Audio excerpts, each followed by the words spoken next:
આપ જોઈ શકો છો કે હાલ આપણે ઘટના સ્થળે છે જ્યાં પ્લેન ક્રેશ થયું હતું ત્યારે અમને ઘટના સ્થળેથી આપ જોઈ શકો છો કે ઓક્સિજન માસ્ક મળ્યું છે જે ઘટના સ્થળેથી મળ્યું છે, પરંતુ ઘટના સ્થળે ઓક્સિજન માસ્ક પણ ઘટના વખતે જે છે એ વ્યક્તિનો જીવ બચાવી નથી શક્યો। આપ જોઈ શકો છો કે કેવી રીતે જે છે એ સમગ્ર બચાવની કામગીરી ચાલી રહી છે। 40થી વધુ ફાયરની ગાડીઓ ઘટના સ્થળે છે।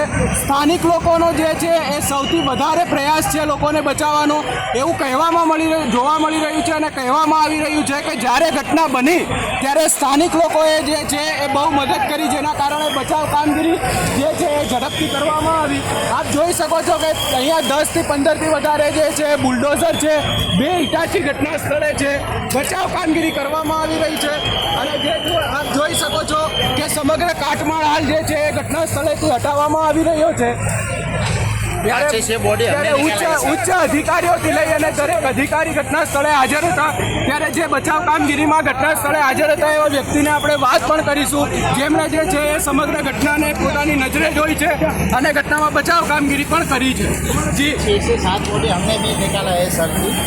अभी जो का एक का हाथ भी नहीं है, किसी का सर भी नहीं, किसी का पाँव भी नहीं, ऐसा बॉडी हमने भी निकाला था।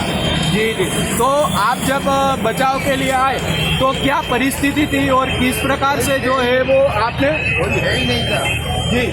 जब ब्लास्ट हुआ था इसके पास में हमने बाहर खड़ा रहे थे, जब ब्लास्ट के अंदर मालूम पड़ा था इसके अंदर हमको अंदर पड़ गया था, जोखम में डाल दिया था। जी जी। आप क्या बता रहे थे? चौथे मारे पे हम गए, सब 2-3-4 जन को बचाया था। जी जी।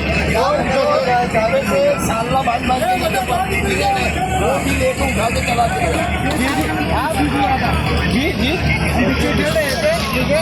और जैसे ब्लास्ट हुआ ना हम अंदर आए, इधर नहीं जो पीछे के रास्ते ऊपर चढ़ के हमने जो जिंदे थे ना डॉक्टर मदद की।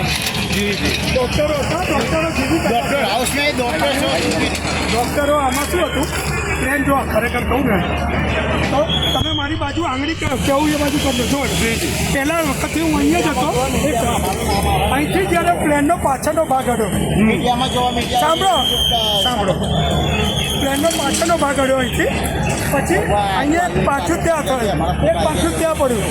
આ ડૉક્ટર રેસિડેન્સી છે, અહીંયા 5 થી 7 જણ ઓપરેટ છે, અહીંયા 11 જણ અને આ તો ના કહેવાય પણ આ લાપરવાહી હોય એવું પ્લેનની આ કોઈ શક્ય જ નથી।